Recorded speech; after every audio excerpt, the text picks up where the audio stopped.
안녕하세요. 반갑습니다. 반갑습니다. 오늘 온 사람 중에 제가 목소리 톤이 제일 높은 것 같죠?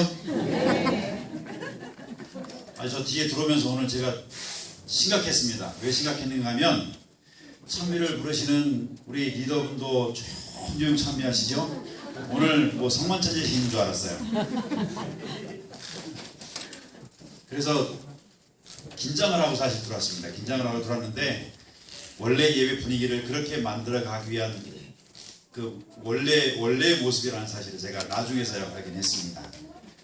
어쨌든 이렇게 만나 뵙게 돼서 반갑고 또 느닷없이 왔죠. 사실은 느닷없이 갑작스레 온 저지만 환영을 해주셔서 감사를 드리고요. 근데 제가 환영받았다는 느낌이 있었을까요? 없었을까요? 수석장로님 어디 계시죠? 아니, 수석장로님한테 물어볼 게 아니라 안시라 교장선생님, 제가 환영받았다는 느낌이 있었을까요? 없었을까요? 고개를 못 드시는 거 보니까 뭐가 찔리는 게 있는 것 같아요. 우리 목사님 환영을 해주셨지만 아마 교회를 여기가 우리 교회가 아니라서 그러실 거예요. 우리 교회로 가면 다만 달라질 거라고 생각하는데 손님이 일어서서 인사하면서 환영받는 것보다 여러분들이 일어서서 손님을 박수치면서 해주는 게 더 낫겠죠? 네. 세 분밖에 아멘 안 하시네. 원래 교회 가면 그렇게 하실 거죠? 네, 맞아요. 그래서 손님이 왔을 때는 손님 보고 일어나라고 하지 마시고, 집에 손님이 오면 누가 일어나요? 주인이 일어나잖아요. 그죠? 여러분들 다 주인이시죠? 네. 뭐예요? 대답 좀 화끈하게 해봐요. 좀. 다 주인이시죠? 네. 그러면 여기 150명 성도들이 다 일어나서 박수를 치면서 환영하는 멘트를 날리면 그 사람이요, 감동받아가지고 다음 주 안식을 오라고 안 해도 자기 발로 걸어옵니다. 네. 그래서 성북교회가 그렇게 되어갈 수 있는 교회가 될 수 있을까라고 지금까지 가능성을 저는 많이 보아왔고, 사실 개인적으로는 우리 박철수 목사님을 제가 개인적으로 참 좋아합니다. 무엇 때문에 좋아하는가 하면 뭐 잘생긴 건 아닌 것 같은데요, 저보다. 무슨 소리 들으셨죠? 다른 게 아니고요. 우리 박 목사님 무슨 말씀을 하실 때든지 생글생글 웃으시면서 하시는 그 표현 하나하나가 감동이에요. 아멘. 여러분 다 아멘 안 하실 거예요? 아멘. 목사님이 그런 모습 감동 아니에요? 아멘. 네. 목사님이 안식일날 교회 오는데 인상 팍 쏘고 있어봐요. 그 교회 오는 날 맛이 나나. 교회 앞에서 생글생글 웃으시면서 여러분 다 환영하는 모습 보니까요, 성옥교회는 정말 모든 성도들이 행복할 것 같아요. 아멘. 끝까지 아멘 안 하십니까? 저 뒷동네 아멘 안 하실 거죠? 예. 어쨌든 충청합회의 전무후무한 역사를 만들어가고 있는 우리 성북교회를 합회에서도 집중할 뿐만 아니라 충청합회 모든 교회가 집중하고 있습니다. 성북교회 얘기를 아침에 기도할 때마다 감동이 물컥물컥 올라와요.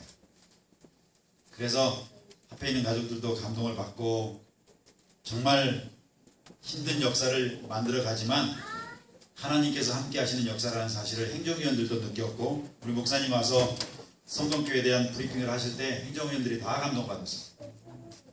그래서 모쪼록 우리 성도님들 버겁고 힘들지만 하나님의 섭리를 인정할 줄 아는 성도들인 것을 저는 믿습니다. 아멘. 그 섭리 안에 때로는 굴곡진 모습들이 우리에게 여러 번 있을 수 있지만, 비록 저 밑으로 굴곡진 모습까지 우리가 힘든 경험을 한다 할지라도 그것도 역시 누구의 섭리예요?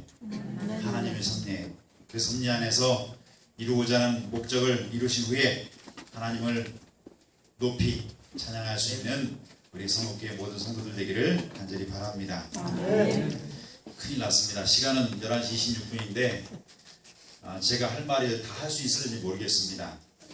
문제는 저 뒤에 음식이 와 있고, 제 말씀보다 음식에 방향만 돌리면 음식에 시선이 가게 되는 상황이라서 걱정이 태산 같은데 음식을 밖으로 내놓으라고 할 수도 없고, 제가 시간이 약간은 길어질 수 있습니다. 저도 세종교회 담임 목사거든요. 우리 교인들이 지금 삐져 있어요. 목사님 안 온다고. 근데 세종교회에서 설교할 때도 제가 11시 55분이면 끝내는데 이렇게 특별히 제가 간다고 하고 오라고 해서 갔을 때는 상황이 약간 좀 달라요. 무슨 얘기인지 여러분 이해하십니까? 네. 저 목사가 왜 저렇게 말을 길게 하나 인상 쓰지 마시고 제 말로 받아들이지 마시고 주의 말씀으로 받아들이셔서 여러분들의 양식, 여러분들의 삶으로 녹여낼 수 있는 귀한 시간 되길 간절히 바랍니다. 시간이 좀 길어져도 이해하시고요. 제가 시간이 길어지면 어쨌든 뭐 너무 길어지지 않게 중간에 자르겠습니다. 자, 앞에 화면에 보면 이상한 단어들이 쓰여 있습니다. 폭발 공식, 패스트, 뭐 충청화폐, 이건 낯설지 않죠. 이 패스트가 뭘까? 이 패스트의 의미를 좀 우리가 살펴보고 넘어가겠습니다. 이 패스트라는 말의 의미는 뭐 좀 전에 좀 후에 잠시 후에 나오겠습니다만은 이 패스트라는 이 의미는 말씀을 경험해서 사역자로 세워지는 교회를 만들어가자는 취지로 시작된 무브먼트입니다. 운동입니다. 그래서 보면 여기 뭐라고 써 있는가 하면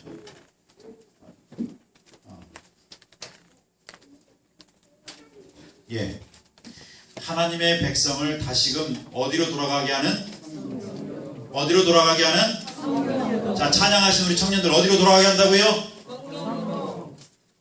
청년들한테 대답을 하니까 대변이 왜 이렇게 많아요? 청년들 뭐라고요? 성경으로 돌아간다. 그래서 오늘 말씀의 핵심은 말씀으로 돌아가는 것입니다. 선거교회가 선택한 패스트킷 제자훈련의 가장 키포인트, 가장 핵심은 말씀으로 돌아가는 것입니다. 자, 그것을 전제해 놓고 시작합니다. 자, 말씀을 경험하여 사역자로 세워지는 교회. 패스트라는 말의 의미가 뭘까? F라는 말의 의미는 충실하다는 의미고, A라는 말의 의미는 도움이 된다. S라는 말은 영적이다. T라는 말은 가르침을 잘 따른다 라는 의미의 첫 글자를 따서, 영어의 첫 글자를 따서 만든 단어가 패스트입니다. 우리가 알고 있는 빠른 뭐 그런 의미가 아니라, 그죠? 충실하고 쓸모있고 영적이고 가르침을 잘 따르는 사람들이 만들어가는 훈련, 과정, 그것을 뭐라고 한다고요? 패스트. 따라합시다. 패스트. 어차피 선곡교회가 성전을 건축하는 일에 온 성도들이 혼신의 힘을 다하고 있는 이 열정에 조금만 힘을 더 보태서 말씀을 사모하는 열정으로 돌아가는 완벽한 성곡교회 모습이 되어가길 바랍니다. 자, 여러분들은 어떤 교회를 소망하시나요? 이미 여러분들이 소망하는 교회를 짓고 있는 모습 저는 개인적으로 부럽기도 합니다. 아마 충청 앞에 있는 모든 교회들이 저 교회가 어떻게 져질까 지금 무지무지 궁금해하고 있어요. 그만큼 기대도 크고요. 그만큼 그 교회가 져지면 그 교회를 샘플로 또 다른 도전이 여러 교회에서 있을 거라고 저는 믿어요. 자, 여러분들은 어떤 교회가 되길 원하나요? 최근에 교회들의 모습은 교회가 아니라는 말이 나올 정도로 엄청난 규모의 교회를 지어가고 있습니다. 자, 그런 교회들의 모습을 보면서 나도 저런 교회를 한번 져봐야지라고 한때는 생각했습니다. 그러나 그 교회를 바라보는 많은 사람들의 시선은 그렇게 호락호락하지 않습니다. 그렇게 넉넉하지 않습니다. 오히려 비판적인 시각을 바라보고 그 교회 목사들이, 그 교회 성도들이 뉴스에 오르내리는 모습들을 바라보면 많은 사람들은 실망을 자아내기 일쑤입니다. 도대체 교회의 모습이 어떤 모습이길래 그런 생각을 할까? 자, 여기 그림을 하나 봅시다. 이 그림을 보면 화면이 어색해서 잘 보이진 않지만 가운데 누가 큰 사람이 하나 서 있어요. 어른이 하나 서 있어요. 그죠? 어른 앞에 하나의 아이가 안겨져 있고 밑에 있는 친구들도 보면 얼굴을 보면 뭐 같은데? 어른 같은데 몸을 보면 아이들이에요. 이 그림 보면서 뭘 느끼세요? 이게 교회의 모습이에요. 오늘날 교회의 모습을 어떤 사람이 이렇게 그려놨어요. 그래서 목사님 한 사람만 바라보고 있어요. 교회를 10년 나오고 20년 나왔으면 이제는 목사님과 함께 사역을 하고 목사님의 사역에 동참하면서 목사님 없이도 방문도 하고 목사님 없이도 뭐든지 다 할 수 있어야 되는데 30년 다녀도 병원 방문 간다면 봉고차 한 차로 가. 누가 운전하고. 이게 우리의 교회 모습이에요. 뭐 그게 우리의 교회 모습이라고 하지만 저도 그런 교회에 있었어요. 그래서 제가 중간에 한 7년에 있었던 교회인데 3년 정도 있다가는 제가 방문을 안식일날 방문 가는데 방문 갑시다 하니까 봉고차에 다 타요. 그래서 그날부터 방문 가는 팀을 무조건 3사람으로 줄였어요. 장로님들이 목사님 대신 방문 갈 수 있는 거예요. 그죠? 여러분들이 크게 아멘 하셔야 장로님들이 그렇게 가시는 거예요. 네, 하고 있어서 아무 소리 안 하시는 거예요. 예, 맞아요. 그렇게 되셔야 돼요. 이렇게 교회가 항상 연약한 모습만을 갖고 있는 것이 어쩌면 저와 여러분들이 머무는 교회가 아닌가 하는 생각을 해봐요. 그래서 교회가 망가져가고 있는 거예요. 교회는 목사님 혼자 세우는 것이 아니라 장로님들만 교회를 세우는 것이 아니라 여기 계신 모든 집사님들도 모든 평신도 여러분들 모두가 주님의 제자로 주님의 일꾼으로 살아가야 할 사명과 목적이 있다는 사실을 분명히 기억하시게 되길 간절히 바랍니다. 아멘. 그래서 세상 사람들은 말하기를 뭐라고 말하는가 하면 예수는 좋다. 그런데 교회는 싫다. 오늘 저와 여러분들이 머무는 교회가 세상 사람들로부터 주목을 받고 세상 사람들로부터 인정받고 세상 사람들로부터 우러름을 받아야 되는데 그 속에 있는 저와 여러분들이 문제죠.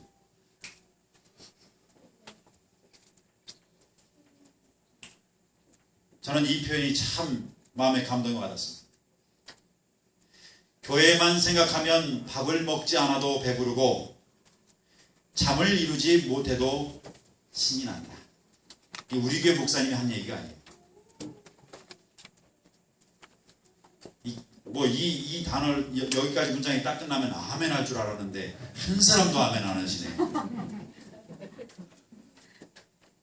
오늘 아멘 연습 한번 해볼까요? 아무리 고통스럽고 힘들어도 교회만 생각하면 행복하다.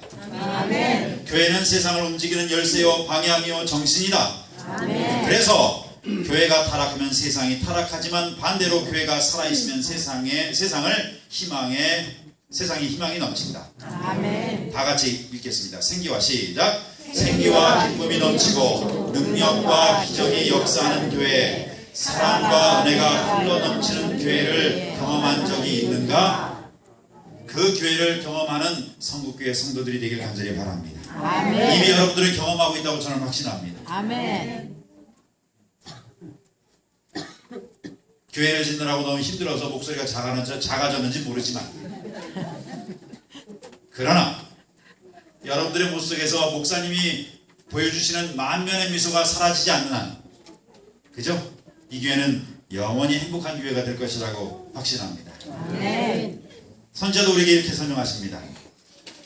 우리 다 같이 읽어보겠습니다. 비록 약하고 결함이 있어 보이나 교회는 하나님께서 특별한 의미에 있어서 당신의 최고의 관심을 쏘시는 대상이다. 교회는 시작. 교회는 하나님의 은혜가 실천되는 장소로서 하나님은 그 안에서 심령을 변화시키는 당신의 능력을 나타내기를 기뻐하신다. 아멘. 아멘. 교회가 어떤 곳이라고요? 하나님의 은혜가 누구를 통해서? 누구를 통해서? 나를 통해서. 우리는 무슨 우리? 나. 우리는 내 책임을 회피하려고 다 우리라 그래요. 아니에요. 누가 문제예요? 내가 문제예요. 나만 변하면 안 변하는 게 하나도 없어요. 문제는 교회가 안 변하고 우리 집이 안 변하고 우리 사회가 안 변하는 것은 내가 안 변하기 때문에 그래요. 우리 아내가 안 변한다고 막 그러지 마세요. 누가 안 변하기 때문에 아내가 안 변하는 거예요? 내가. 우리 남편이 안 변한다고 뭐라고 하지 마세요. 왜 안 변하는지 아세요? 아내가 안 변해서 안 변하는 거예요. 교회도 마찬가지예요. 제가 왜 이런 말씀을 드리는가? 여기 보면 안실학교 평균 출석생 수의 그래프가 나옵니다. 보기 좋은 그래프예요? 아니요. 별로, 그죠? 그 추세선을 보니까 이렇게 떨어지고 있어요. 또 하나 그림 볼까요? 이렇게 되고 있어요. 이게 설명할 일이 참 많은데 지금 시간이 없어서 설명을 못하는 거예요. 전체적인 그림만 보세요. 그 추세선을 보니까 직선으로 그걸 보니까 전체적으로 아래로 하얀 곡선을 긋고 있어요. 이게 어디 교회 모습일까요? 내 교회 모습이에요. 성국교회만 빼고. 성국교회는 이 모습 아니에요. 지금 보니까 제가 전에 왔을 때보다는 전혀 달라요. 이게 제7안길 예수 재림교회 전체의 모습이에요. 심지어는 충청 앞에도요, 예전엔 친례자 숫자가 998명인가까지 갔었어요. 1년에. 근데 지금 현재 작년, 재작년, 올해 600명 선에서 계속 횡보를 거듭하고 있어요. 왜 이럴까? 뭐가 문제일까?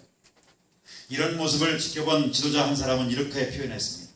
교회의 성장이 정점에 이른 다음 단계는 정체 현상이 당분간 지속되는 것이다. 얼마의 세월이 흐르고 나면 정체 단계를 넘어 침체 현상이 나타나게 되고, 지금 한국 재림교회를 대략적으로 진단하면 정체에서 침체로 넘어가고 있는 것으로 걱정이에요.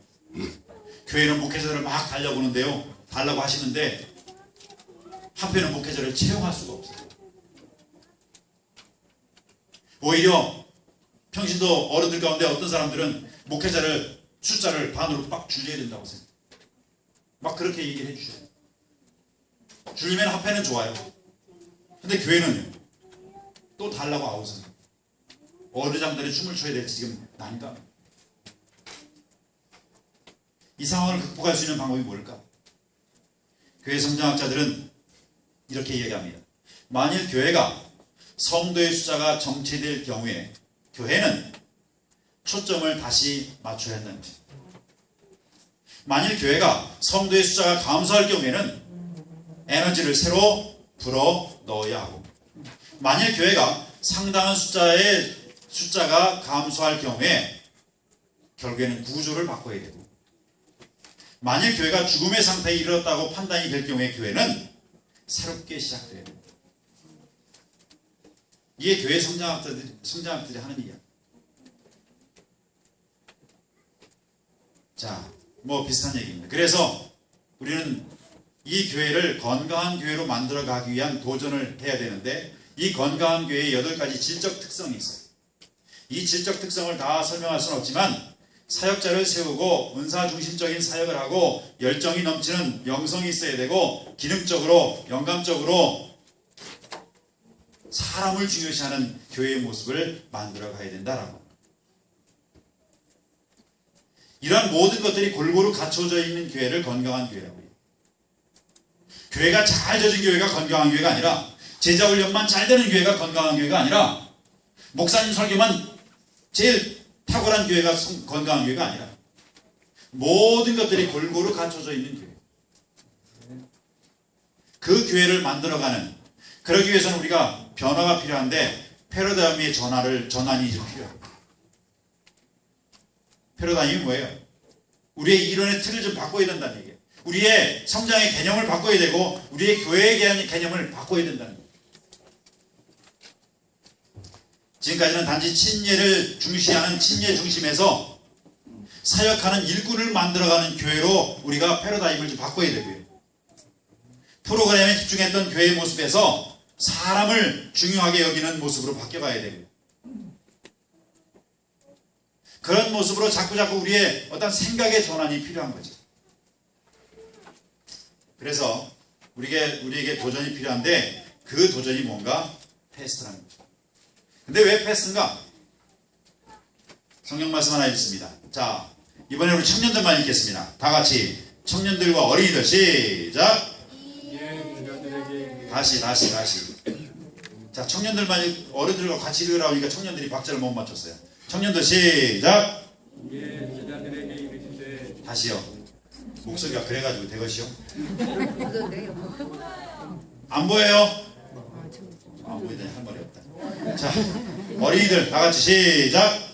제자들에게 이르시되 추수할 것은 많되 일꾼이 적으니 그러므로 추수하는 주인에게 청하여 추수할 일꾼들을 보내주소서 하라 하시니라. 예, 아리랑 국에 넘어간다. 자,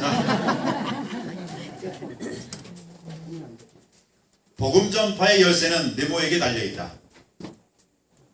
네모가 뭘까요? 누구예요? 안 밝히려고 보니까 예. 누구에게 달려있다고요? 답 나왔잖아요. 복음 전파의 열쇠는 일꾼에게 달려있다. 그래서 교회는 일꾼을 키우는 일이 필요해요. 어쩌면 이 자리에 있는 저와 여러분들 모두가 일꾼이라고 생각할 수 있어요. 그러나 아닐 수도 있어요. 그렇게 생각하지 않을 수도 있단 말이에요.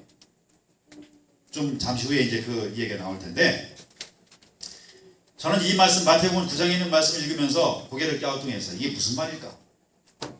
예수님이 제자들을 앞에 놓고, 야, 너희들 추수할 주인에게 일꾼을 보내달라고 기도해라 라고 지금 요청하신 거예요. 근데 저는 예수님이 이해가 안 갔어요. 왜요? 지금 예수님 앞에 있는 제자들이 뭐라고 생각했어요? 저는 일꾼이라고 생각했어요. 근데 그 일꾼이라고 생각한 그들에게 참 예수님 머리도 안 돌아가시지. 야, 너희들이 일꾼이 되라 라고 말씀하시면 참 편할 텐데 그렇게 말씀하지 아니하시고 일꾼을 보내달라고 기도하라고 그랬어요. 왜요? 왜요? 저 뒤에 설집사님 맞나요? 문집사님, 미안합니다. 누나 이름이 문설 어떻게 되죠? 문비. 학교 같이 다니고 잊어버렸어요. 자, 문집사님. 여기서 질문하면 나 얼굴 빨개질 것 같아. 왜 일꾼을 보내달라고 했을까? 왜 일꾼을 보내달라고 했을까? 네? 그 얘기 나도 하고 싶어. 추수할 것 많으니까 일꾼 필요하니까 일꾼 보내달라고 했죠. 자, 그 답을 저는 이현애 씨는 찾았습니다. 성경 주석에 보면 이렇게 표현하고 있습니다. 일꾼의 필요를 위해서 기도하라고 하신 이유는 이렇게 함으로 추수의 주인이 제자들의 마음에 그 필요에 부응하기 위한 그들의 개인적인 책임을 깨닫게 할 기회를 갖도록 하기 위함이었다. 아멘? 아멘. 제자들이 추수할 일꾼을 보내달라고 기도하니까 사도행전에 가니까 일꾼들이 무지하게 많아졌죠. 대답 안 하는 거 보니까 성경이 답을 알고 계시네요. 무지하게 많아졌죠. 많기는 뭐 많아져. 여전히 추수할 일꾼은 12제자뿐이었어요. 맞아요?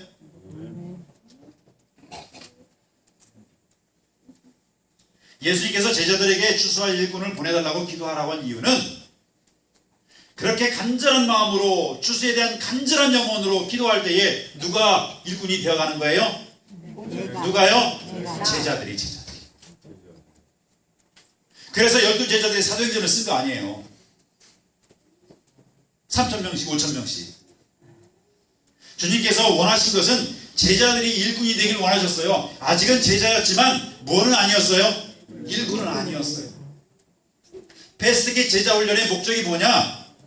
제자로 살아가고 있는 저와 여러분들을 일꾼으로 만들어가는 과정이 패스트킥 제자 훈련이에요. 그래서 일꾼이 되신 분들은 이 일에 다 참여하셔야 돼요.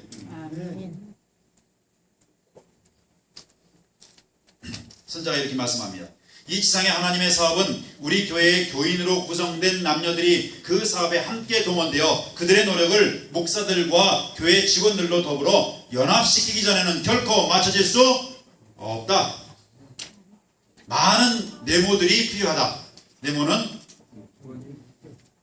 맨날 일꾼이에요. 뭐가 필요하다고요?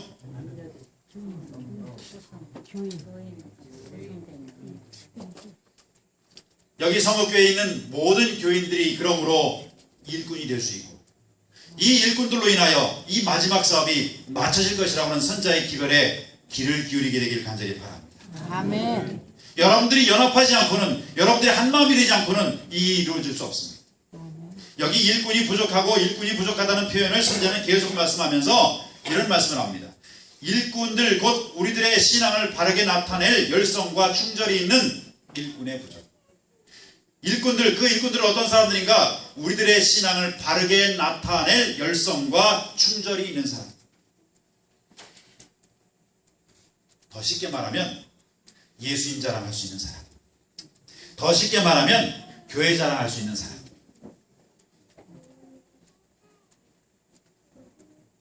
우리 재림교회 성도들 가운데 제일 약한 게 뭔지 아세요? 너무 겸손해. 자랑을 못해. 그래서 전도하라면 전도지 전해주느라고 막 급급해가지고 교리 설명하느라고 난리지 교회 자랑을 할 줄을 몰라. 예수님 자랑을 할 줄을 몰라. 예수님 자랑 제일 쉽게 하는 방법 알려드릴까요? 기도 열심히 하는 사람은 예수님 자랑 제일 쉽게 할 수 있는 사람이에요. 아, 길동이 엄마, 나 어저께 기도했는데 하나님께서, 내가 믿는 하나님께서 이런 기도를 들어주셨어. 쉬워요, 어려워요? 쉽잖아요. 제가 우리 교회에서 전도해가지고 전도하라니까 다들 부담을 느끼세요. 전에 있던 교회에서. 그래서 교회 자랑하라 그랬더니 우리 교회가 꼬작꼬작 해가지고 이거 교회 자랑할 게 뭐 있냐 그래요. 그래서 리모델링 했어요. 그랬더니 교인이 늘어났어요, 안 늘어났어요? 리모델링해서 교회 늘어난 게 아니라요, 교인들이 나가서 교회 자랑했어요. 우리 교회 이렇고 우리 교회 이렇고 자랑하니까 사람들이 와야 하나요? 안 믿어지나 봐. 진짜예요. 그 교회 리모델링하고서 전도했더니요, 신예를 20명 받았어요. 그 해에. 뒷조사 해보려면 해봐요, 진짜.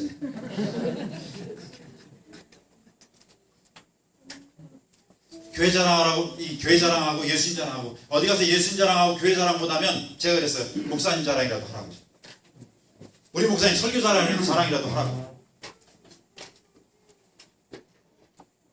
여러분, 제가 볼 때는 우리 성목교회는 우리 박 목사님 자랑 어디 가서 다 해도 정말 좋은 일이 많이 일어날 것 같아요.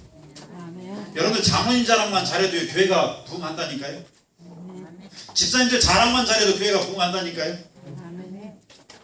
우리는 너무 자랑을 안 해. 자랑하세요. 아멘? 아멘. 저 뒷동네는 끝까지 자랑, 아멘 안 한다. 그 밥에 신경 쓰지 말고. 자, 어떻게 할까? 요건 생략하고 넘어가겠습니다. 요시와 왕의 계엄과 부흥이 어디에서 시작됐는지 아시죠? 뭐 때문에 시작됐죠?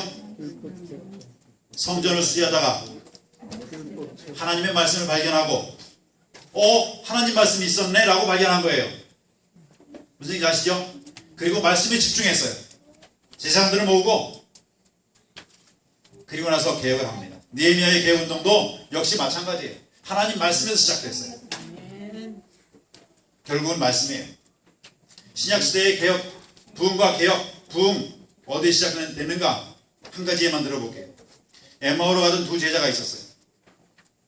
근데 그들에게 누가복음은 우리에게 성경을 풀어주실 때에 우리 속에 뭐가 뜨거웠다고요? 그래서 그들이 돌아간 곳이 어디예요? 집으로 돌아갔어요? 어디로 돌아갔어요? 예루살렘이 어떤 곳인데요? 성전이 있는 곳이기도 하지만 목숨이 왔다 갔다 하는 곳이에요. 예수님 전하다가 죽을지 살지 모르는 동네란 말이에요. 근데 말씀이 들어가니까, 성경 말씀이 들어가니까 마음이 뜨거워지더니 목숨이 왔다 갔다 하는 예루살렘으로 다시 돌아갔다. 사랑하는 우리 성국계 성도 여러분들, 여러분들의 가슴에 뜨거운 말씀을 암송하고 그 말씀대로 살아갈 수 있는 열정이 오르기를 간절히 바랍니다. 재림교인들은 행복한 사람들이 왜요? 말씀을 암송할 기회가 왜 그렇게 많은지 몰라. 너무 많아서 탈이야. 아침에 기도력 보죠. 교과 공부 보죠. 그죠? 베스트킷 제자훈련은 말씀을 암송하는 일이 기본이에요. 약 100여 개의 성경절을, 이 제자훈련을 하는 과정 속에서 약 100여 개의 성경절을 외우실 거예요. 100여 개의 성경절이 여러분들의 머릿속에서 막 왔다 갔다 하면서 그 말을 표현할 수 있는 기회가 수도 없이 주어지는 일들을 여러분들 나름대로 상상을 한번 해보세요. 누구를 만났을 때 무슨 말씀을 적절하게 해줘야 될지 고민되는 일들이 사라진다는 얘기예요. 그렇다고 말씀만 무조건 들이대라는 얘기가 아니에요. 저희 교회 이번에 전도회전 11월 달에 하는데 교인들한테 그랬어요. 고도자를 만들어서 오늘 명단지에 출하는 날이에요. 전도회 당일까지 교회 가자 소리 한마디도 하지 마라. 그냥 친구로 사귀라. 그냥 아는 관계로 사귀라. 우리 교인들이 눈이 띵그레졌어요. 목사님이 전도하라고 하고 교회에 나오라고 이 사람들을 끌어오라고 할 텐데 그렇게 하지 말라고 합니다. 그건 나중 문제예요. 여러분들이 표현하기 쉬운 대로, 여러분들 표현하기 좋아하는 대로 그건 성령께서 하신 일이에요. 근데 성령께서 하신 일을 누가 하려고 그래요? 내가 하려고.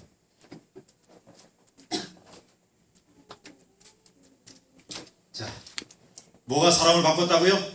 말씀. 뭐가요? 말씀이. 자, 청년들에게 저는 무지하게 관심이 많습니다. 오늘 미안합니다. 뭐가 사람을 바꿨다고요? 예, 말씀이 바꿨다고. 우리 청년들 보니까 너무 제가 부러워서 그래요. 우리 교회에 그런 청년들이 있으면 얼마나 좋을까.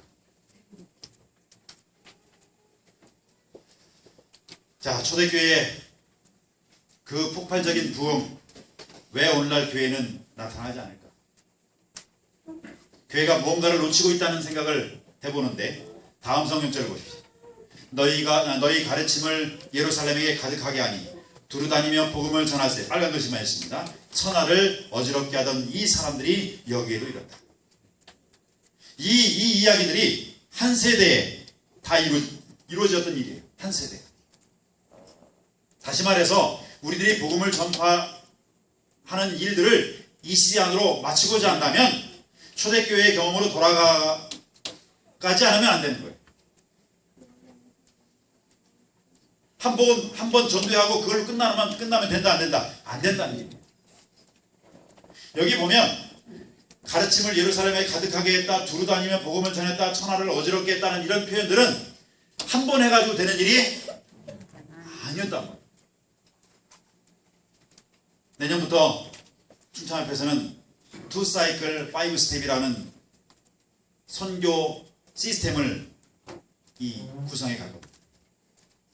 나중에 그 이야기를 담임 목사님부터 자세히 설명을 들으시겠지만 1년에 2번의 전도회를 최소한 하되 5가지 과정을 밟아가면서 매일매일 우리가 친구를 사귀고 이웃을 사귀면서 살아가다가 전도회 때 그 사람을 초청하는 일. 아무 때나 교회 가자고 끌고 오는 게 아니라 1월에도 끌고 오고 2월에도 끌고 오고 3월에도 끌고 오고 그렇게 하라는 얘기가 아니라 때가 되면 끌고 오는 일들을 하기 위해서, 죄송합니다, 끌고 온다는 표현을 써서 모시고 오기 위해서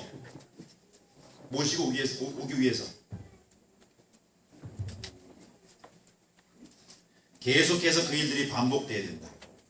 그래서 바울의 경험으로 돌아가서 바울이 회당에 들어가 석 달 동안 담대히 하나님의 나라에 관하여 강론하고 권면했다, 설교했다는 얘기입니다.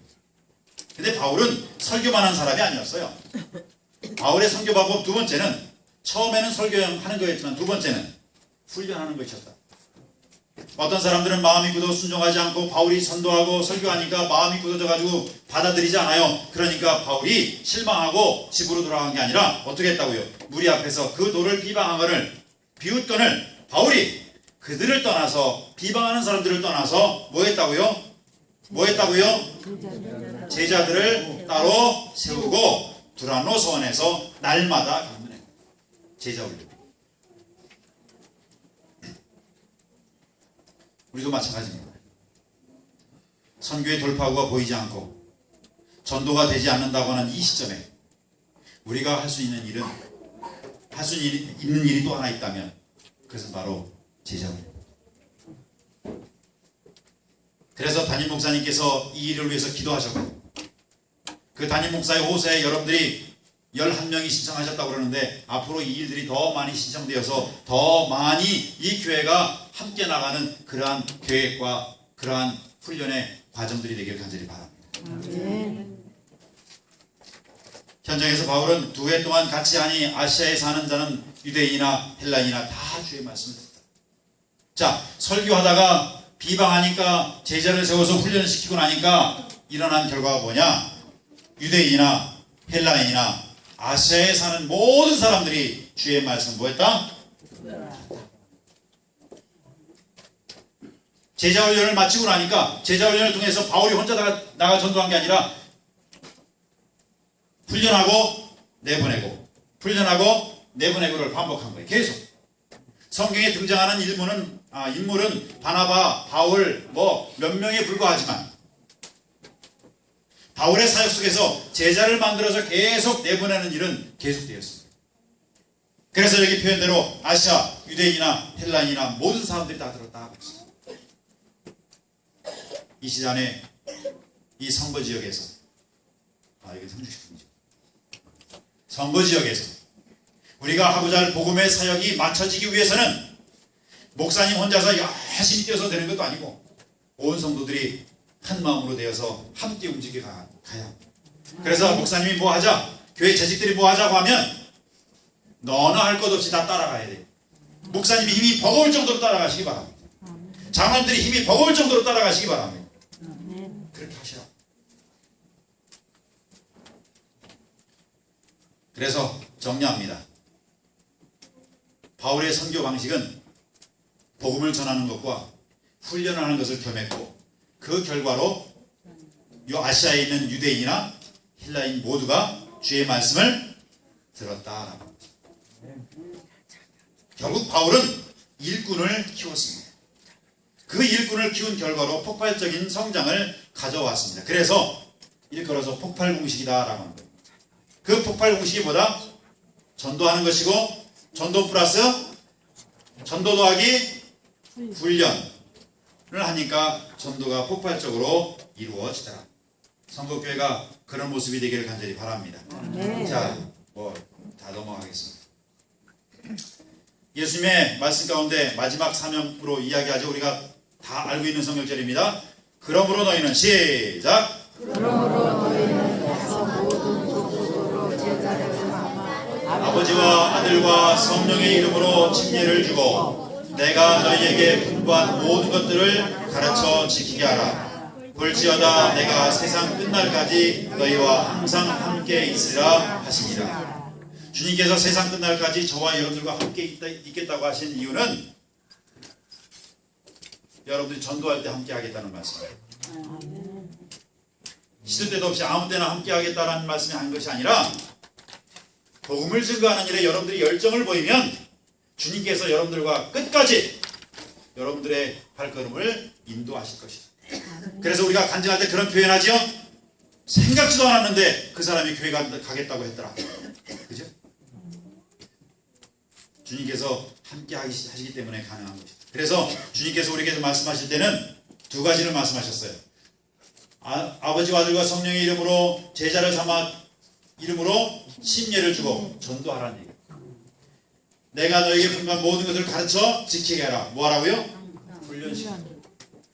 그러니까 제자로 훈련시키는 일은 우리 목사님만 혼자 해야 된다고요?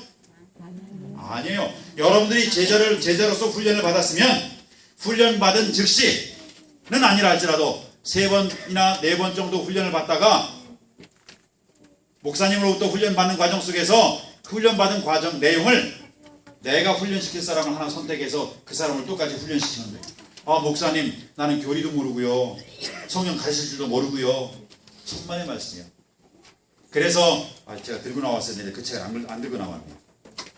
베스트키 제자훈련은 교리를 몰라도 성경을 못 가르쳐도 성경에 대해 지식이 하나도 없어도 뭐 할 수 있다고?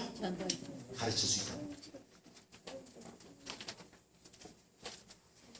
옛날부터 제자훈련 하라고 그러면 목사님만 하는 걸로 알고 장로님 성경을 잘 가르치는 장로님들만 하는 걸로 알고 있었어요. 그래서 우리 장로님들은 교과 공부하려면 습관이 돼가지고 요즘 교과책에 교과 공부 교사들 보면 교과책 안에 어떻게 돼 있어요? 빨간 펜으로 빨갛게 빽빽하게 적어. 그거 다 얘기해 줘야 되니까 장로님들 힘들어요, 안 힘들어요? 힘들어요. 제자훈련 그렇게 하는 게 아니에요. 이제 목사님으로도 소개받고 그 일을 시작하시겠지만 너무 쉬워요. 목사님들이 바뀔 때마다 제자훈련에서 기가 따갑도록 들은 성도님들이 계실 거예요. 그분들이 힘드실 거예요. 그러나 이 제자훈련은 목사님이 바뀌어도 언제든지 똑같이 할 수 있는 거예요. 그래서 저는 이번 회기 5년 동안, 길기도 하죠. 3년 하다가 갑자기 5년 하라니까 길어요. 5년 동안 제2 제자훈련을 모든 교회에, 원하는 교회는 다 보급할 거예요. 그래서 우리 집사님들도 제자훈련을 할 수 있어요. 그냥 마주 앉아서 그냥 읽기만 하면 돼요. 그리고 각자 하는 건 딱 한 가지, 성경절 외워서 그 외운 성경절을 표현하는 거예요. 서로 그 성경절 외우면서 느낀 점, 감동받은 이야기, 기도하면서 응답받은 이야기, 그게 제자훈련이에요. 그렇게 자꾸 연습하면서 예수님 자랑, 기도 자랑 하다가 밖에 나가서 뜬금없이 다른 사람 만나면 누구 자랑하는 거예요? 누구도 모르게, 나도 모르게. 이게 제자훈련. 의식적으로 의도하고 교리를 가르치려고 하는 뭐라고 그래요? 훈련이 제자훈련이 아니라 누구 자랑하는 거라고요? 힘 좀 내요. 밥 안 먹었다고 그렇게 힘이 없으면 돼요. 누구 자랑하는 거라고요? 예수님. 자, 저 예수님 자랑하는 이야기 좀 많이 하고 싶은데 시간이 없어서 그냥 넘어가겠습니다. 그래서 뭘로 돌아가자고요?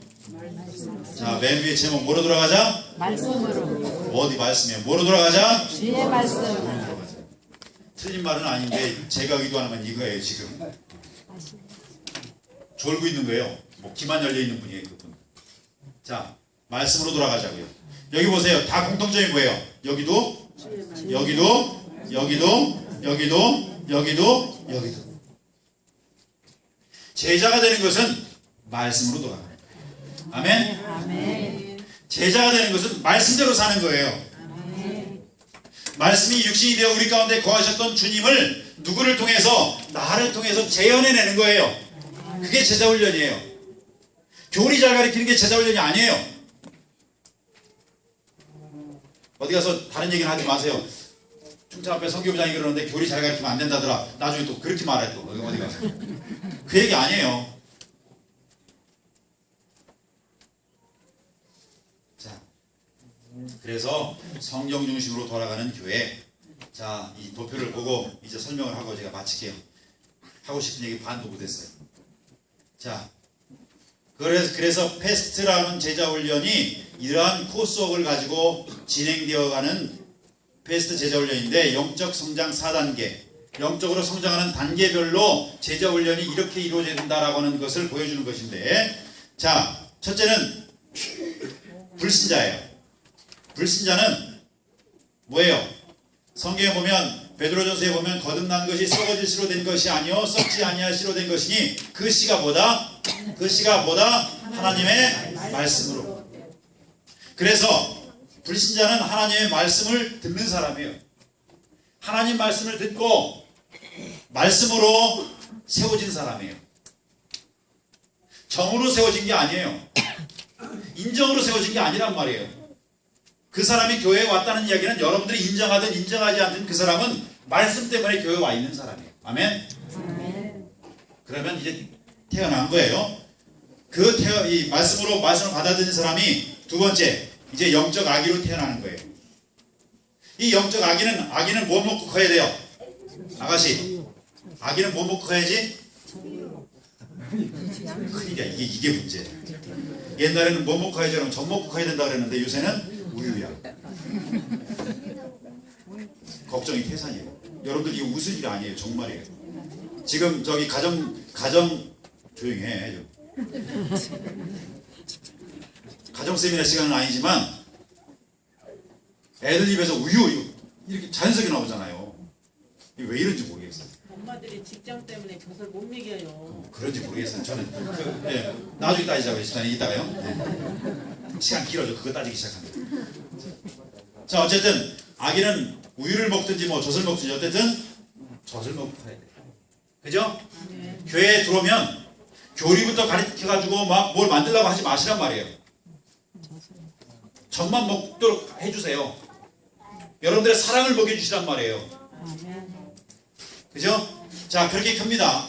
그렇게 커가지고 이제 어느 정도 크면 그 사람이 뭐가 되는 거예요? 이제는 뭐가 돼요? 네, 그 제자가 된다는 특징이 뭔가 하면 여기 뭐죠? 말씀에 거하고 그 진리가 그들을 자유롭게 한다. 말씀에 거하는 사람을 그때부터 사는 거예요. 말씀을 그때부터 살피고 요때부터 이제 교리 가르쳐도 돼. 말씀에 거해 사는 거예요. 그죠? 하품하는 분이 절반 이상 나오면 제가 강의 멈추겠습니다. 자, 어쨌든 그렇게 해서 말씀대로 살아가는 게 제자예요. 그죠? 여러분들 다 제자예요. 그래서 그런 의미에서 아멘. 네. 그 제자가 된 다음에 그 다음 단계는 이제는 뭐가 되는 거예요? 일꾼이 되는 거예요. 진리의 말씀을 옳게 분별하여 일꾼으로 인정된 자로 자신을 하나님 앞에 드리기를 힘쓸지라. 아멘. 그렇게 일꾼이 되는 거예요. 자, 여러 가지 다른 각도에서 표현할 수 있는데, 자, 이 영적 가자죠. 불신자는 말씀을 뭐 해야 되고? 들어야 되고. 그죠? 두 번째, 영적인 아기는 말씀을 뭐 해야 돼요? 받아들여요. 근데 우리는 말씀을 듣는 과정을 빼고 말씀을 받아들이려고 자꾸 데려가다가 뭐 어떻게 해야죠? 그죠? 이러니까 힘든 거예요. 그래서 이 말씀을 받아들인 사람은 막 발한 씨앗에 비유했고요. 짙어를 닦는 것이다 라고 하는 표현을 성경은 하고 있어요. 세 번째, 그 사람이 이제 제자가 되는 거죠. 제자가 된 사람은 어떻게 돼요? 말씀대로 살아가야 돼요. 제자는 말씀대로 살아가는 사람이에요. 아멘? 그래서 여러분들 말씀대로 살아가기 때문에 지금 교회 오신 거 아니에요? 말씀대로 살아가기 때문에 이웃 사람하고 친하게 지내고, 말씀대로 살아가기 때문에 가정이 화목하고, 그죠? 이웃을 섬기면서 살아가는 이유가 말씀대로 살아가기 때문인 거예요. 여러분들이 잘나서 그런 게 아니란 말이에요. 여러분들 성목교회도 봄이면 가을이면 선교 관광 가죠.